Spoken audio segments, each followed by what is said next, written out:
Oh, tisu basah kah? Dia tisu basah.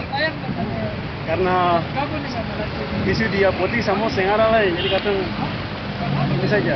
Langka, langka. Angka. Ini juga ini, Ya Pak, tisu basah. ya Pak.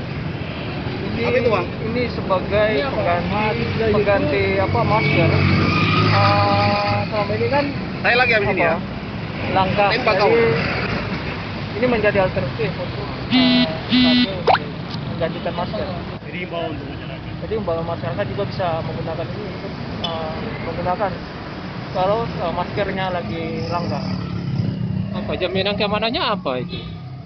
Ya ini kan tidak, karena memang ini Tidak. sudah disertai dengan memang alkoholnya, makanya di sebagai saja, tapi tidak digunakan sampai 1 hari penuh.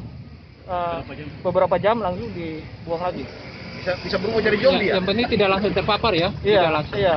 Ini hanya untuk sementara, melindungi sementara. Bang, ini sih Bang, saya mau ambil motor Lalu saya, apa? Bang. Lalu apa yang harus dilakukan pemerintah untuk itu menanggulangi Nah, kekurangan kami ini? harapkan pemerintah segera berkoordinasi dengan dinas terkait dengan pihak mana lah untuk menyediakan stok-stok masker